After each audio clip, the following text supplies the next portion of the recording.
Thanks to everyone for the last 2 days that you have been both in this plenary meeting room, but also in so many conversations, in breakout sessions, in bilateral sessions. Somebody was saying to me as we were coming back in that we've been here 2 full days, emphasis I assume on the full, but they felt that we'd already been here 2 full months, which I think is a sign of the richness of the ideas, the richness of the experiences that were exchanged, but equally importantly, the importance of the substantive issues that you've all tabled, we have tabled as a basis for moving forward, which is why this last session is ably entitled Translating Lessons into Practice, and I would surmise action.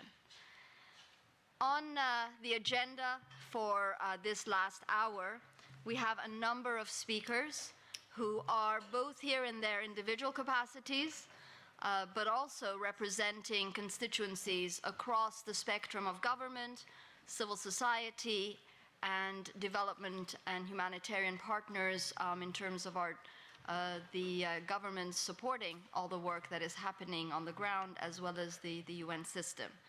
And I'm very pleased that together here with me to review the key points that are in a draft outcome document that we've all received just an hour ago on our emails. We have Minister Mariam Qasim from Somalia, who is also representing the government constituency.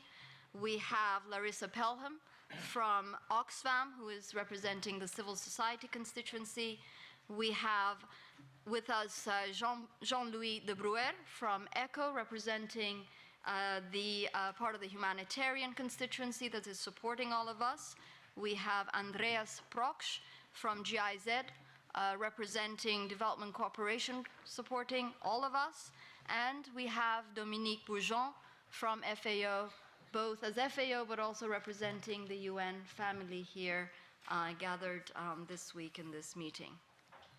As we started 2 days ago, the premise and basis for this conference was that social protection is a basic right that is instrumental in helping both individuals and their communities mitigate risk, reduce negative coping strategies, protect livelihoods and assets, and work to best integrate displaced populations. But as we had the discussions over the course of the 2 days, it's very clear this doesn't happen by default. First, there must be deliberate efforts to bring humanitarian and development-focused social protection programming much more closely together in order to meet the needs of not just some affected groups, but all affected populations, including refugees and the displaced. Secondly, and equally importantly, social protection interventions must be credible. And I think it was a few of the speakers on the first day, and I don't know where Chris is sitting, but Chris Porter, who was reminding us that what might look like social protection may not be social protection. And in order for it to be credible, social protection must be building shock responsive and resilient social protection systems, work that simply must start before emergencies, and social protection must have long-term financing strategies to go with it. We've seen over the past 2 days numerous examples of social protection in practice, and the rich evidence that government partners have brought to the table, but all of us who are working at different levels, and particularly in countries, have shown that it is possible to take significant steps and have significant results to expand social protection at country level. We've also seen with the examples and the evidence that there are many tools that we are using collectively in humanitarian response.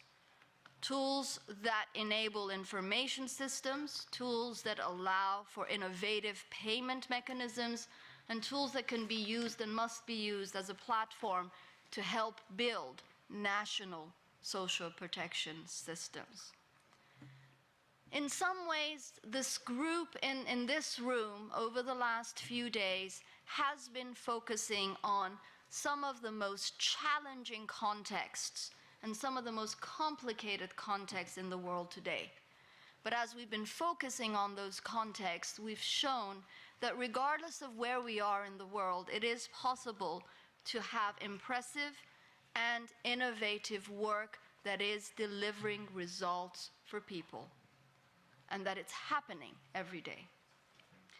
A number of things stand out in the outcome document that we've all received and we will be reviewing. First, a reaffirmation that the role of social protection as a natural bridge between humanitarian action and development programming is a must. Second, a commitment to put and to make sure everybody puts people at the center of all our work in strengthening social protection systems, emphasizing both inclusion and firmly a human rights-based approach. Third, a recognition and agreement that has been repeated over and over to further support government-led actions to make progress against social protection and social security commitments. Fourth, a determination to make sure that we collectively use humanitarian interventions as a window of opportunity to trigger investments in developing longer-term, sustained social protection systems. And fifth, a conclusion that it is possible to design and implement cost-effective, predictably resourced, and sustainable social protection systems that are both appropriate for protracted and complex context and also situations of displacement. Moving forward, as we look at the outcome document, there are a number of principles and key actions that stand out. First is the importance of building on emergency response structures in order to develop nascent social protection systems. It is possible to build on the humanitarian response with that longer-term perspective, and it's a must.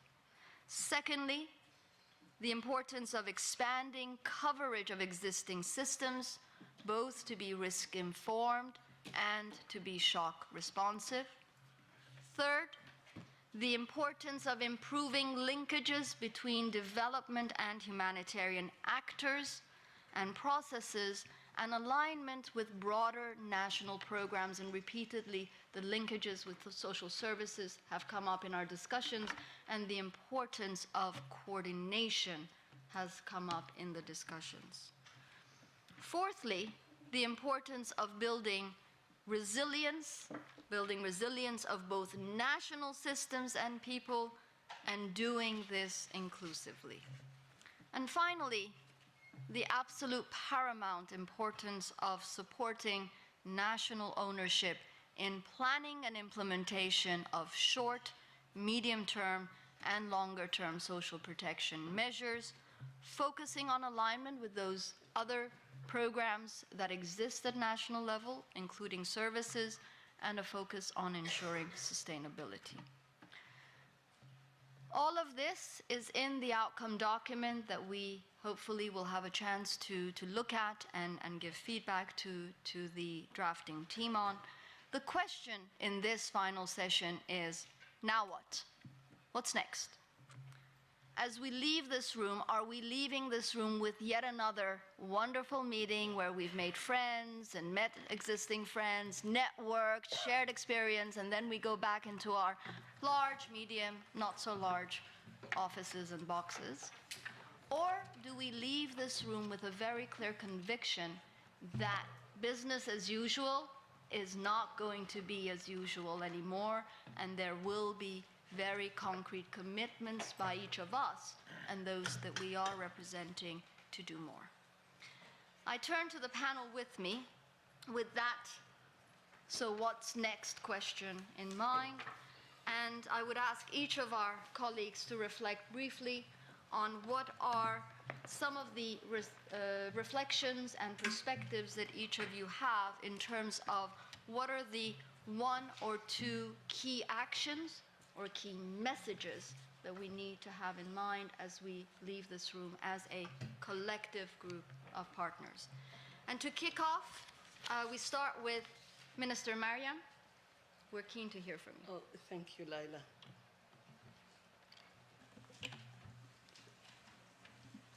Yes, we are here again.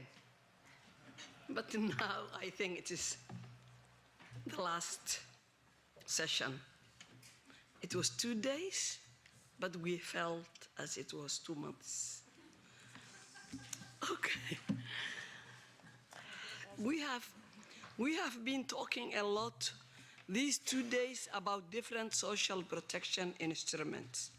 But I think that it is important to remind to all of us that social protection is a way to provide not only assistance, but also hope for the future, providing beneficiaries with the means to escape and face the consequences of crisis.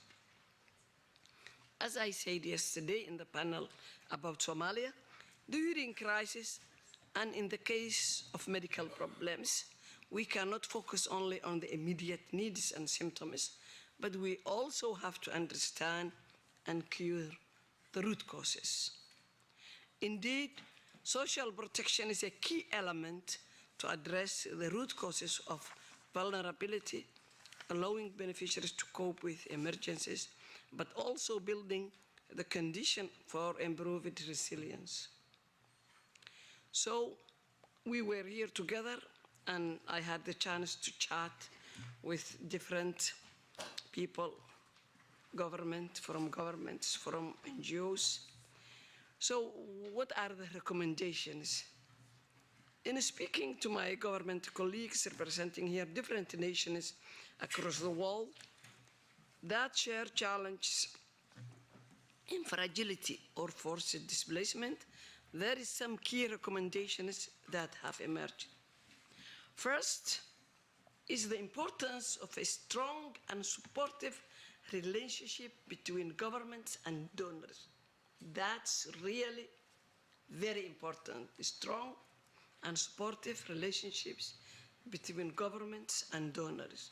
We are glad to see the commitments towards this made over the last 2 days and strongly highlight the importance of this relationship to progress.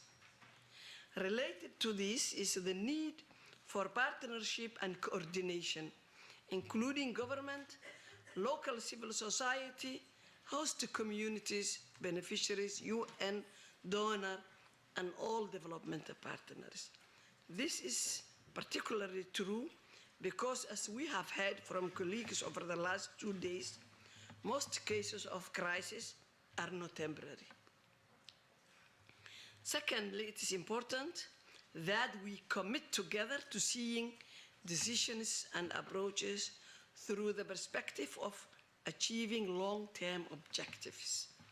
We have heard from a number of examples of the significant role strong national social protection systems can play in responding to shocks.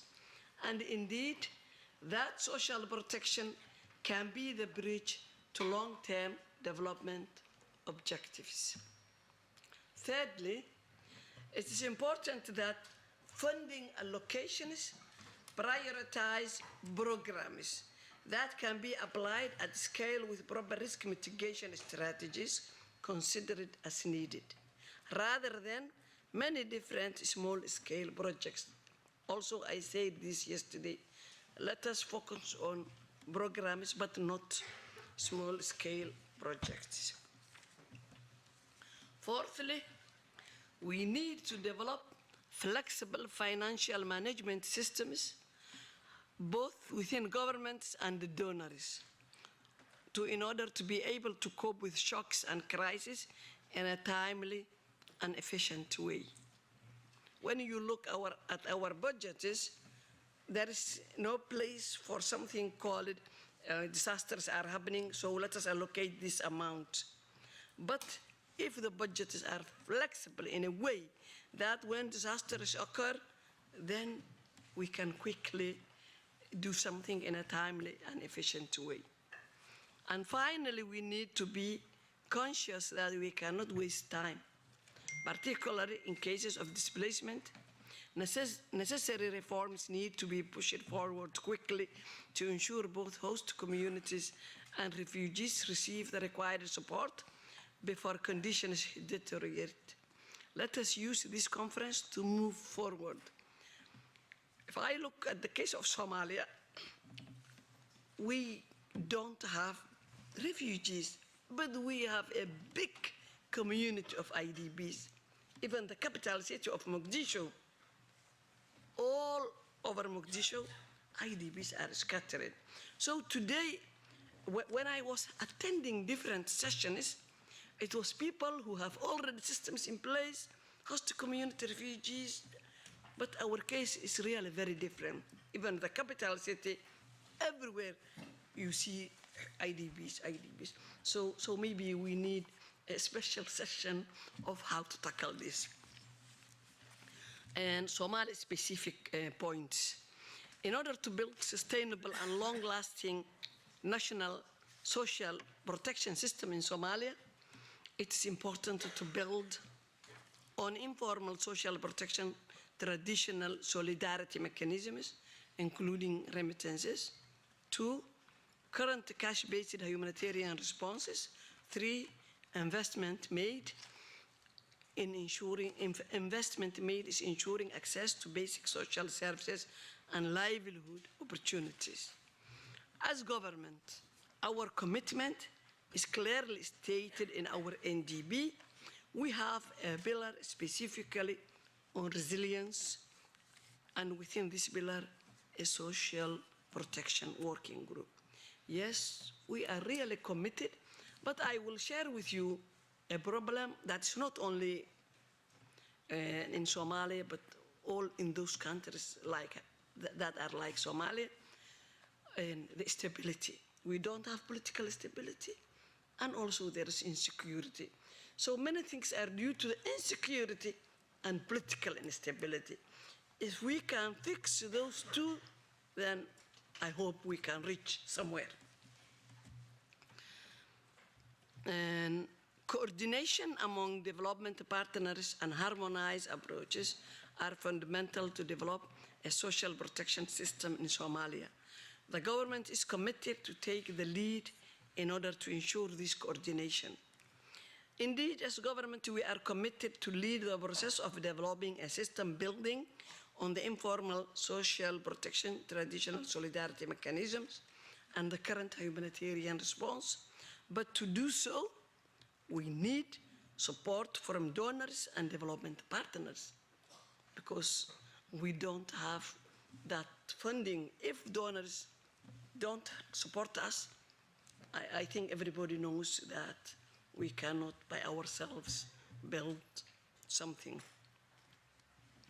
Setting up a nationally led social protection system will take time and has to be conceived as a process rather than an outcome that will take place in the next 10 to 15 years. And in order to do so, it will be important to have all stakeholders, including donors, UN family, civil society, and private sector working together to commit to a long-term and multi-year support. Somalia conclusion, specifically, we will need support to build capacity at federal, but also at the state level. The capacity, if I say there's no capacity, there is little capacity. But because the last 20-something year, we were stuck in a civil war and all the systems collapsed. It's time to act and do not replicate the mistake made after 2011 crisis. Today, all components needed to build a nationally led and social protection system are there. The political will is there. Donors' commitment is there. whether it's medium, long-term funding, and development partners' implementation capacities. Please let us not miss this opportunity. Everything is there. This conference is an important event, and I'm happy to be participating, but let us continue working for Somali people, and indeed starting from tomorrow, and thank you very much. Minister, thank you so much. Really capably and ably well said. Of course, if it was a complicated kitchen that we were talking about, that you have all the ingredients of a fantastic goulash.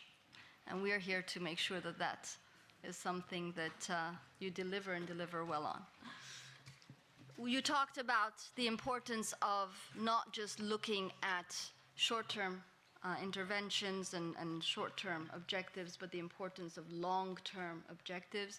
But your points about stability and that this is a process and we need to be, all of us, making sure that we do support capacities is fundamentally important and builds on what we already have seen in the outcome document.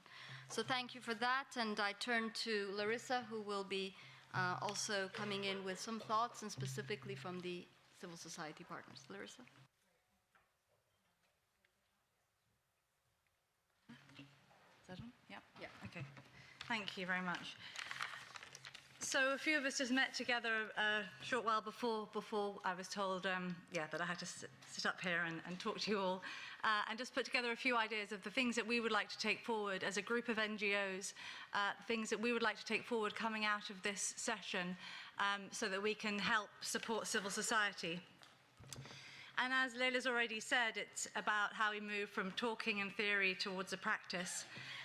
And for us as NGOs, I suppose there are several things that come out quite clearly for us. One is that we are well placed and we need to improve on the documenting, learning, and evidence building of what exists and what works right now. And we need to explore and answer the questions that you have and that you have raised in the last couple of days through the work that we're already doing.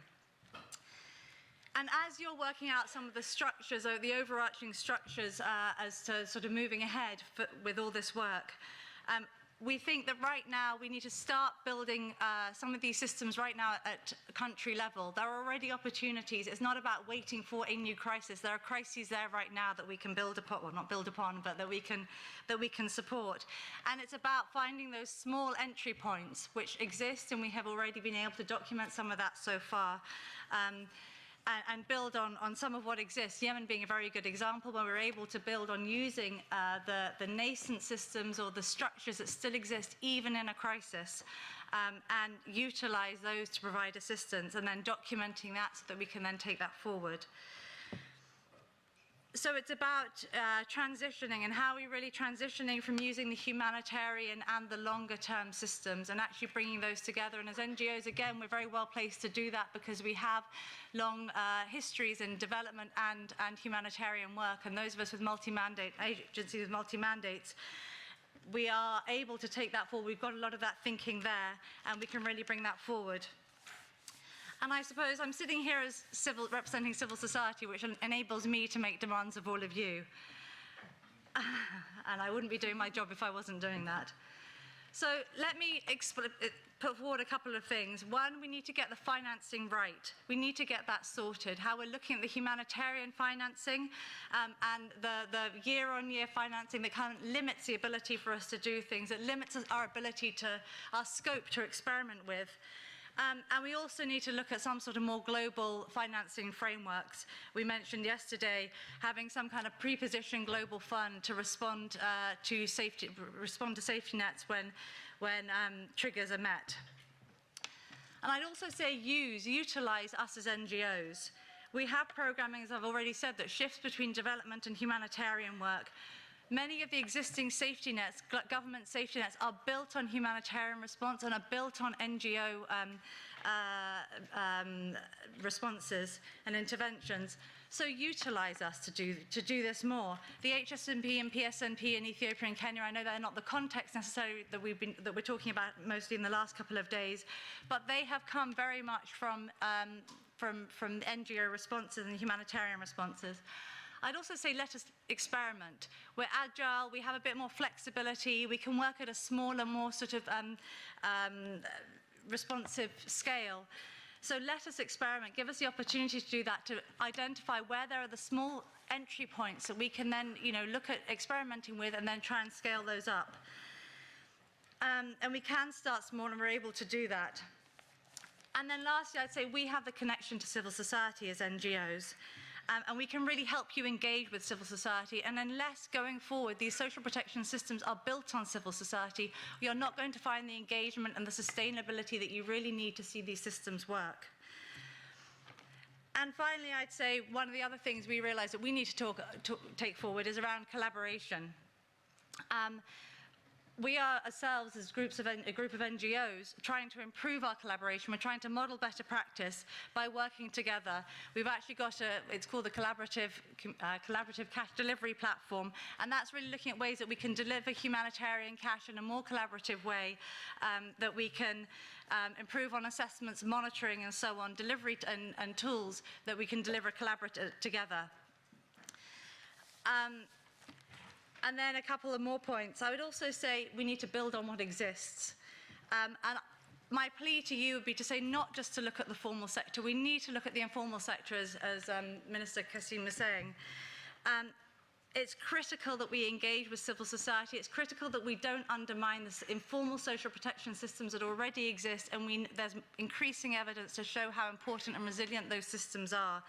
And as NGOs, we work a lot with remittances, we work with communities and burial societies, we work with savings and loans groups, and these are all opportunities that we can build upon and we must support. And they need to be understood, and we need to ensure that we're not undermining them.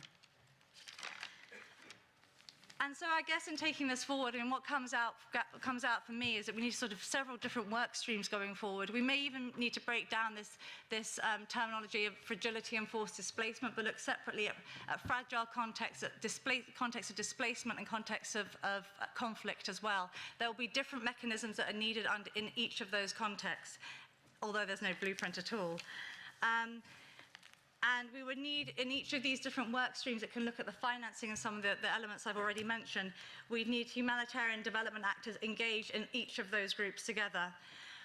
I would suggest that we need to identify a few countries where we can get started with these things straight away, where there is appetite from the government, where there's appetite from civil society. We've already heard Mali today, we're talking about how they've already posed questions to us as how can we take some of this work forward.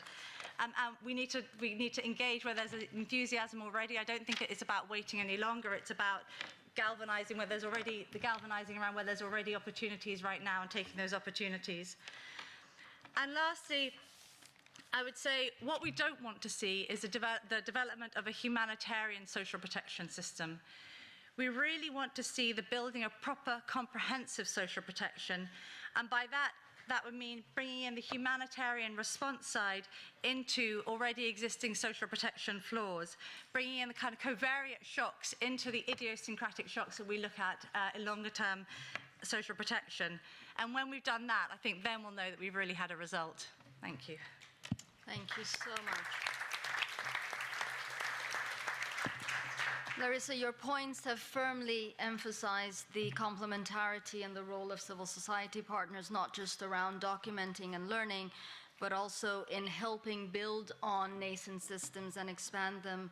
And importantly, I think you've highlighted the importance of looking at different streams and different typologies and contexts, and the importance of a comprehensive social protection system and not a social protection system in its different parts.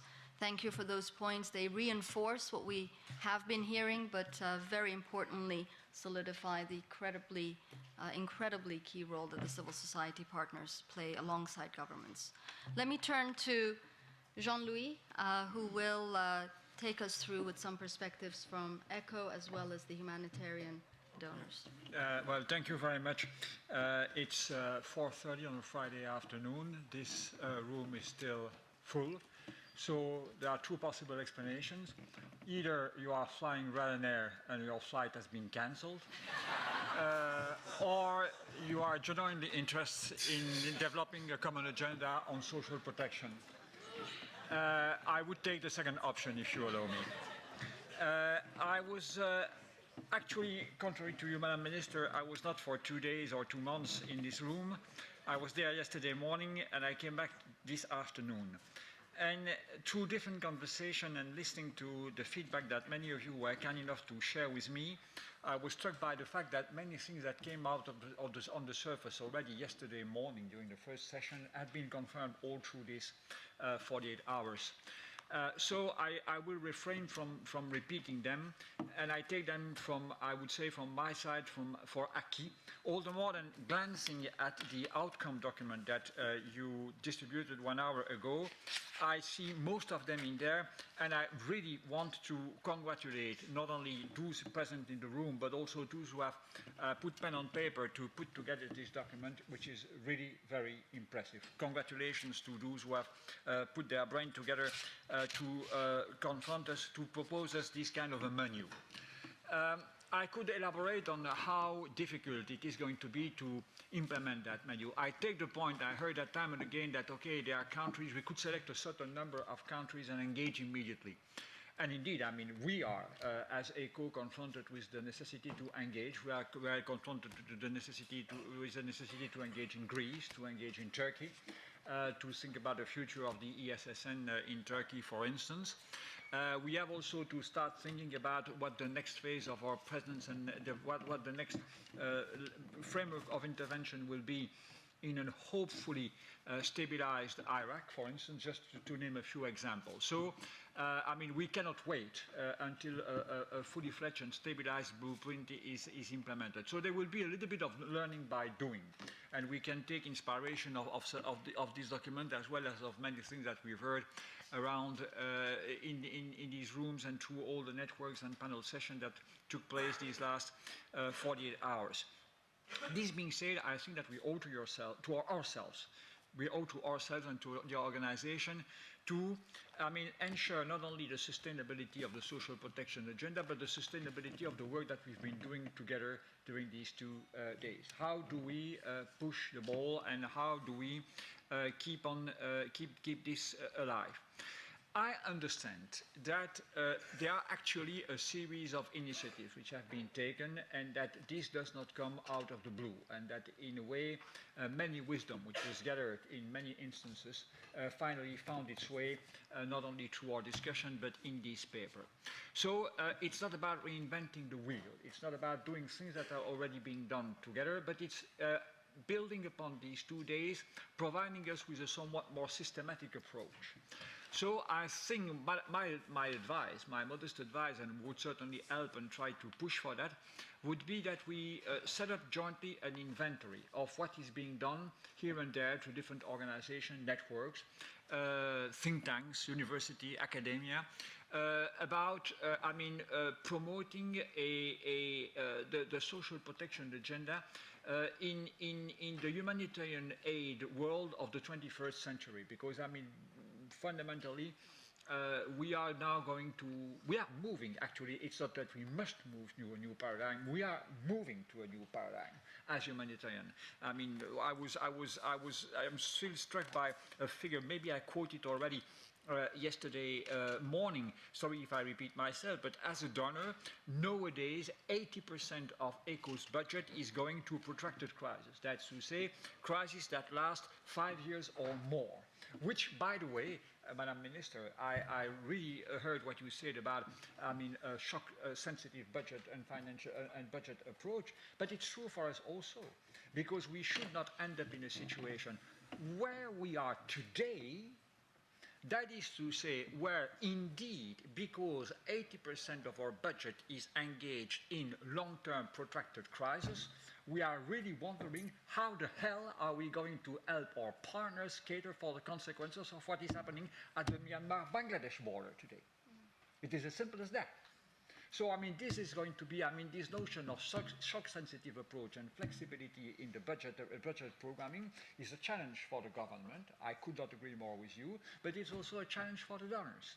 So we have to think in those terms, and to think in those terms, we cannot do that as a donor on our own. I mean, we have to do that with other donors, we have to do that with our partners, and we have to do that together. It's one of the challenges that what it means to engage in the humanitarian agenda of the 21st century. So coming back to what I wanted to say, okay, how do we give ourselves the tools and means to engage in that agenda? As I said, let's try first to make an inventory of all the existing knowledge about this. Once it is done, let us see what is missing. Let us see whether all gaps are filled. Well, let us see whether some of, I mean, this initiative should not be revamped or reshuffled in view of bringing together the agenda that was that was put together at the end of these 2 days. Maybe some gaps are there. Some gaps should be filled. Maybe some kind of more permanent structure for the follow-up of this platform should be invented. Don't forget about the need to ensure also the sustainability of these things. How many of these initiatives fell flat on their face simply because the logistics of it were not duly taken into consideration? We all came with the idea, oh, it's a jolly good idea, we should do that. And then 2 years after, someone dig one of these wonderful paper out of his sleeves and say, who wrote that? I mean, what was it all about? So if we want to, building on this inventory, I mean, offer ourselves a case, I mean, some form of sustainability of what has been done today, we should think in, and I'm willing as ECHO to engage in those reflections with all the partners to this conference, to see how we can give a life to this agenda after this conference.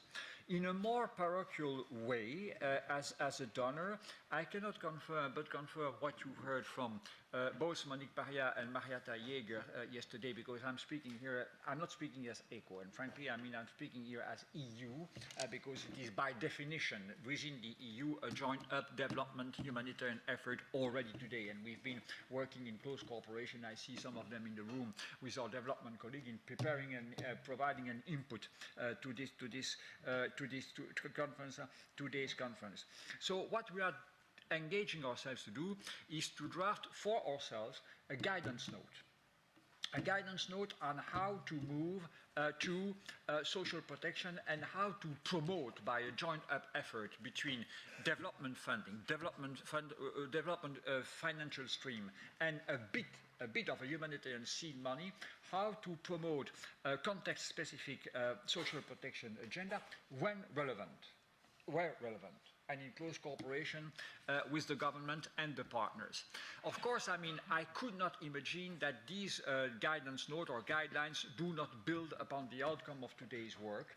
And of course, I mean, once we're going to be engaged in that exercise, our firm intention is to keep close link and connection, all communication channels open with all those who are present today, to benefit from your wisdom in further elaborating these guidelines and this guidance note. Then at a certain point in time, there will become, I mean, EU's approach and the way, I mean, so our partners will know, our partner government will know what are the principles guiding our intervention when promoting social protection agenda. So that will be maybe the outcome of today's conference in action, I would say, but from one donor's point of view. But of course, I mean, if it is an EU-led démarche, it's not a closed démarche. So, I mean, I already, as of today, extend an invitation to whoever will find some value in that document when it will see the light, and anybody who will want to join up either as a donor or as a potential partner, or indeed as the representatives of the civil societies, the NGOs, and even of the government with whom we would engage in the building up of a social protection to join us in this joint endeavor. That is to say that it would consist in transforming what is a statement of principle, a very rich statement of principle, into something which would guide our action as a donor. So in a nutshell, I would say we would certainly welcome any effort which would aim at giving some sustainability to the outcome of today's conference, making it a living document, making it something updated, making it something which would become very helpful to the partners in developing their own approach of social protection on one end, and on the other end, of course, we owe to ourselves and we owe to our political masters as EU to feed the outcome of your collective work in our own agenda, promoting social protection system where relevant and in a context-specific approach. Thank you.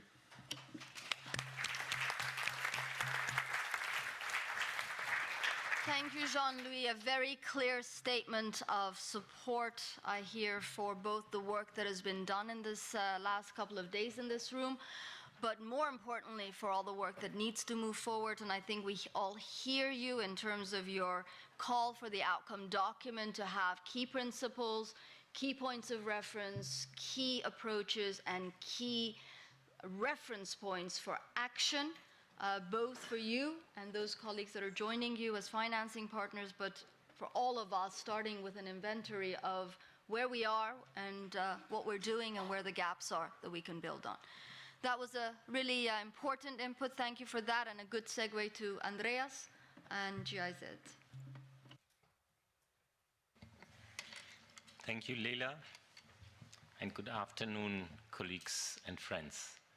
Let me just say at the beginning, I'm not talking here on behalf of German government, but on behalf of GIZ, the German Development Agency, but GIZ being a member of this core group of partners that is bringing together this conference here, thoroughly supports the initiative of bringing governments, of bringing humanitarian and development actors together in addressing fragility and forced displacement, which neither of us can tackle alone.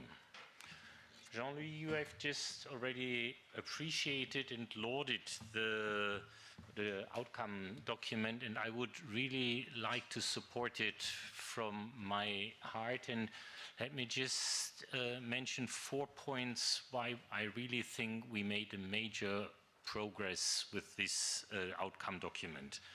It's number one, the reaffirmation and operationalization of existing commitments to social protection in fragile contexts, and there's a very strong support to these commitments. Second, and absolutely vital, is the strong emphasis on the central role of host governments and an absolutely clear statement that local systems at national and local level have to be reinforced and not to be replaced by us international partners. This is particularly true for social protection systems which have to be owned, which have to be initiated upon by the government of the host countries. It's number three, the absolute need, even under very difficult circumstances, to focus at the same time on longer term and strategic thinking. The idea what is going to happen the day after tomorrow, and not only in the same afternoon, is an absolutely vital point of our strategy. And fourth, really the major step forward in the new paradigm of building the bridge between humanitarian and development actors. Leila, you had asked us to give some ideas what we think is particularly important on our way forward, and I would very much like to mention 2 points. During this conference, we have heard extremely impressive, extremely promising examples how countries like Lebanon, like Jordan, like Turkey, and many other countries managed to cope with refugee crises and the sudden instability imported into their country. But these countries are functioning countries with functioning governance, with functioning states, and we talked very little about how do we react, what can we do in even much more fragile situations, like in Syria, for instance, right now, like what to do right now in and around Mosul in Iraq, recently liberated from ISIS, where the support for the people living there is quite often even much larger than in the countries which I was mentioning before. And if we are very honest with each other, the international partners and the international community has not so much to offer what to do under these circumstances. And so, though it's extremely impressive what we heard about those countries, how they dealt, like the countries I had mentioned, how they dealt with the refugee crisis, we have to invest more brain and more creativity how we deal with absolutely disastrous situations in countries under desperate needs. And the second point is the following. The contributions from the humanitarian actors, from the development system, from the domestic governance of the host countries are extremely impressive. However, the resources will not be sufficient, will not be enough to solve the issue on their own. They need strong partners. And I think of the private sector, I think of the domestic and the international private sectors, I think of the link to the labor market in our host countries, I think of the question, what can be done to allow an immediate access to the labor market for refugees, to issue work permit for the refugees. But I also think of a very, very close link to the banking system, domestic and the international one, to the insurance system. For instance, we also talk about climate insurance, etc., etc. Out there is a lot of money, and out there are a lot of experiences. I strongly recommend on our way forward, let's call the private sector in, let's call the experts in and let them participate. I'm sure we will need them. Thank you very much.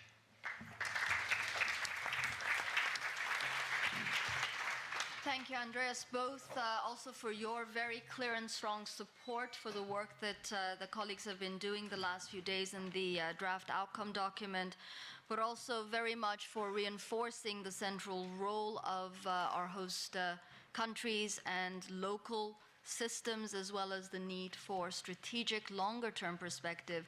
And your two reflections, and particularly your final reflection about the important role that the private sector plays as we're looking at financing and flexible financing, and it is going to be key to reflect that as part of the outcome document. Thank you.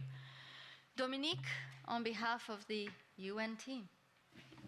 Thank you very much, Leila, and I think it's very good to be on this panel and to have had the opportunity to contribute to the preparation of this high-level conference, but also to have participated in the conference and to see the level of energy and richness in terms of the debate that have taken place over the last 2 days that indeed seem like 2 months. I think that if we indeed needed one more reason to be convinced of the importance of the discussion we are having today, we should look at the report which a number of us, FAO, WFP, UNICEF, IFAD, and even WHO issued 2 weeks ago, which is the report on the state of food security and nutrition in the world. And this report is very worrisome when we have all the SDGs at the center of our mind, because this report is basically showing that for the first time, the trend that we had managed to accomplish so long in terms of decrease of the number of people undernourished, this trend now is being reversed. That we have moved from 777 million people food insecure last year to 815 million people this year. But then it shows that, and this was the focus of this year's report, that the vast majority of these people is actually in conflict-affected context. Actually, 60% of those people are in conflict-affected context, and about 75% of the 155 million stunted children are in this context. So it means that definitely we cannot continue a business as usual type of approach. We need to change something, and therefore the discussion that we have had over the last 2 days is even more timely from even that perspective of food security. I think there has been very rich debate, and you have already illustrated many of the conclusions, Leila, that are indeed very well captured in the outcome document. As a community, there is no doubt that we first need to work with government and partners. Governments need to be at the center of our equation. We need to support the political will when it is there. We have had a very good example with Minister Kassim, and we need to work towards creating this political will in other contexts, no doubt. We need also to build on the systems that have demonstrated results. We know that risk-informed, shock-responsive systems have proven their efficiency in a number of contexts. We have worked, for example, in countries like, of course, Ethiopia, but also Lesotho, the Philippines, where indeed they have demonstrated results. This said, it's clear that we need to continue to be innovative. I mean, we need to be innovative to indeed meet the needs of the large number of people who are in need, and to come up with solutions. And for that, indeed, I think this discussion, bringing around the table, around the forum, I would say, humanitarian and development partners, is even a golden opportunity we cannot miss. The humanitarians have a capacity to generate very practical, concrete solutions on which I believe we need to build, and we need to use to indeed partner with the development actors to really make a decision, to make a difference in supporting these nascent social protection systems in a number of countries. We have been also reminded by Minister Kassim yesterday that yes, we need the innovation, but we also need to keep in mind these traditional systems that have and keep playing a central role in so many countries, and on which obviously we need to build and which we need to strengthen, considering that in many cases they are being overwhelmed. Looking at the displacement, of course, we know that we need to look at the needs of the displaced and their host communities. We need to, of course, make sure that the host communities keep getting access to their to the service, and that it should not be compromised. We should work together to support host and receiving countries, and making sure that these countries could develop effective mechanisms that can support and enhance the development of their communities while providing opportunities for newcomers. We, as FAO and the UN, believe these opportunities indeed means access to basic social services, as well as development of portable skills. This is absolutely fundamental in order to effectively support livelihoods, including the livelihoods that are based on agriculture. In concluding, I would say that the fact that we have had here the humanitarian, the development communities, government, civil society working together on this topic is already an achievement in itself. And I think that at the time there are all these discussions around the so-called new way of working, linking humanitarian development and peace nexus. And when we are talking of collective outcomes, here we have a very concrete subject on which we need to work, and on which, if we manage to deliver on that one, basically we will have confirmed that this humanitarian development peace nexus was not an utopia. the fact that we have also understood that social protection is not only poverty reduction and social strategy, but is also an opportunity to build resilience, to save lives, to save livelihoods is also very important. Something that came out also strongly is I would say the role of social protection in terms of social cohesion. I mean, of course, we have heard that there are caveats that we need to work on issues of fairness and equity, but these are very important. We should not neglect that when we are building the evidence to our, as you said, our political masters. Okay, this is an important dimension also that should be factored in. Finally, I think we, as a community, need a big support to and a big thank you to the technical working group that has been working in preparation for this conference, and we need to give them an encouragement to continue in that direction and to keep working there. For me, the one message I keep is that, and it was said, so I'm not inventing it, I'm paraphrasing, basically to say that we need to be ambitious on the long term, realistic on the short term, and I would say keep innovating. This is what will bring us forward. Thank you.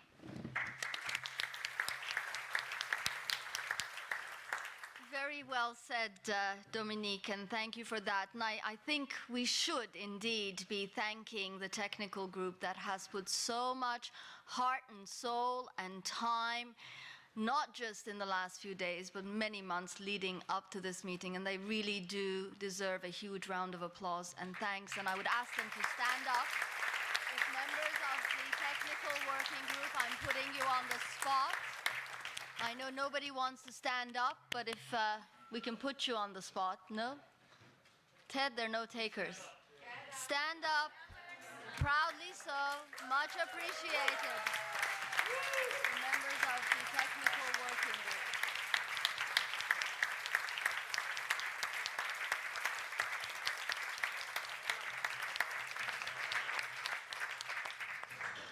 I must be in desperate need of nutrition. I keep on going to my kitchen and my food analogies, and I apologize. Nobody seems to get my jokes this morning and this afternoon. But we certainly, as Dominique says, have a recipe for collective outcomes.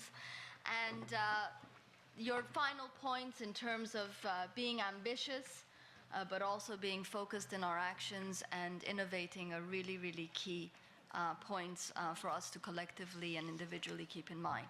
Now, we are short of time, but I would not be doing justice to this group in this room if I did not open the floor. You've heard a lot of the things that are probably in the outcome document. You're reading the outcome document. Some of you, as we're speaking, you will have time to further review the outcome document. I understand, Ian, it's been shared with all of us, and we have a little bit more time than what we saw in the email. We have until the 10th of October to give our inputs and feedback. But if there are burning issues that need to be tabled in terms of actions as we're moving forward, I'd really appreciate if we can briefly hear from the floor. As I do open to the floor, I also do have, as part of the next steps, an invitation from our representatives from Mali, and a reminder that there is a Conférence Nationale de la Protection Sociale au Mali, 24th, 25th, 26th of October in Bamako. And it's a good first step for us to be looking at taking some of the issues and discussions from this meeting to country and to the practical implementation level. So colleagues, thank you to Mali for raising that and reminding us and inviting those who can be there. But let me open the floor to burning issues. I can see a couple of hands already up. Our colleague here up front, and then Jeremy in the back. thank you very much, my distinguished leader. I'm saying leader because I come from UNAIDS. I'm the senior advisor, social protection, and we work very closely with you. Excellent work. On the outcome document, I'm sure you will not be happy that HIV not even appearing even once, especially that the region that you lead has 5% of the global population and more than 60% of the HIV burden, and social protection in some countries has been the foundation. I mean, HIV has been the foundation of social protection in some countries. So I think some mention of HIV in the outcome document would be really helpful, especially that we get also benefits from social protection in preventing new HIV infections. Secondly, I think my colleague from Oxfam spoke extremely well, but I think also we do need the beneficiary voices here. I haven't seen any beneficiary, maybe I was wrong, but I think we do need to hear from them, and just from our work on HIV-sensitive social protection assessment in Sierra Leone, which you funded, the beneficiaries will tell us that they need more information. They will tell us that some of our approaches stripe them of dignity. And they will also tell us that really they are benefiting from our work.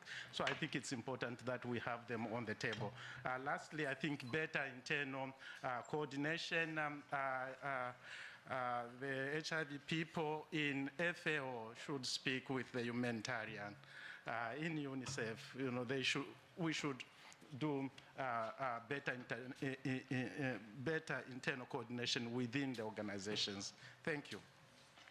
Thank you very much, UNAIDS. Of course, we're not going to be able to get into the review of the outcome document here and now, but your inputs will be very important for us to make sure the nuancing is appropriately reflected, and very clearly as we're moving forward in implementation at country level, the beneficiaries, the people that we are supporting, as we said earlier, need to be at the center of the agenda, and I think that is very much in the outcome document. Jeremy?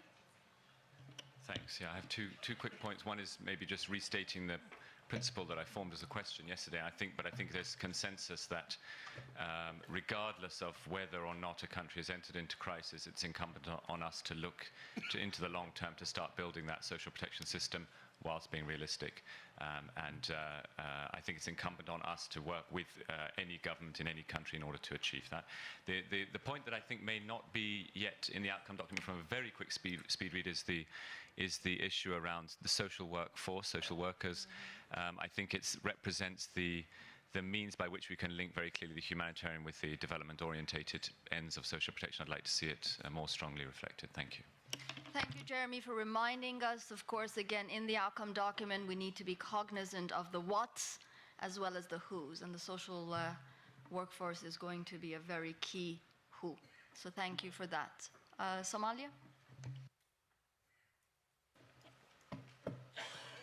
Yeah, thank you very much, and thank you to the panelists. I just want to reflect on some of the specific points that was mentioned. For instance, the context-specific approach and the not making social protection system as a humanitarian thing, but rather than a comprehensive approach, which I think is very, very important. In our experience a few years ago, we spoke with the local communities in the semi-rural areas of Somalia, and then we asked them that what does resilience / social protection mean to you? And I'm referring into context-specific approach here. And then many of them said, to us, resilience means, saving the last goat, So for those families, if they meant, that their last goat survives in the times of crisis and drought, that means they have a safety net to fall back to. Of course, we would like for them to save many goats than that, but this is how they measure their survival. So it's very important that everything we do must be very specific and context related. Thank you. Thank you for again reinforcing that really important point. I have a colleague at the end. Yes? Merci beaucoup. Je veux parler. Well, thank you very much. I would like to speak French, and I would like to thank you for making the announcement about the conference due to take place in Mali on the 24th, 25th, and 26th of October. It will be the third conference of the kind, and it is also taking place during the month which is celebrated all over the world, and which is the month against exclusion, and which is due to cover the whole month of October. This being said, I think that we will cover all issues related to social protection. We will refer to the informal sector. We will also discuss the rural sector and the single register or registration device, which will cover all the beneficiaries. And we will also talk about possible adjustments, and we will cover as well funding. So I wanted to insist upon all those topics for those of you willing to take part in that conference. Thank you. Thank you very much, dear representative from Mali. Colleagues who would like to speak? If not, think again, a rich 2 days where we seem to have come together in convergence both of experiences across a very wide range of countries, but also we seem to have come together in convergence of views that we do need to have a systems-oriented approach. We need to make sure that we build on national, local ownership. We keep firmly the people that are going to be benefiting and do benefit from social protection, regardless of where they are, at the heart of all interventions. The importance of not losing sight of use of entry points, nascent systems, and building on those, the linkages between humanitarian and development programming, but also the importance that we keep on raising about having a strategic, longer-term and comprehensive approach. Thanks to the participation of our civil society colleagues and partners, but also experiences in countries, the importance of collaboration, coordination, alignment, and the really important role that national actors play has been over and over reinforced as both actors in programming, but also partners in the actions that need to be taken. There are a number of recommendations that will go into the outcome document, which is going to be very key for us to take note of. And I would ask that as the technical working group is pulling together the outcome document, we also take note of the very specific recommendations for follow-up action that we need to collectively be keeping an eye on, including the points that some of the panelists, and particularly our colleagues here this afternoon, have been raising as the next steps. I would end by saying that the journey has only just begun in some ways, reinforcing what we've been working on so far, but further emphasizing the importance of not just action, but collective action, as someone just said, for collective outcomes. Thank you all, and I pass to the organizers for the final closing.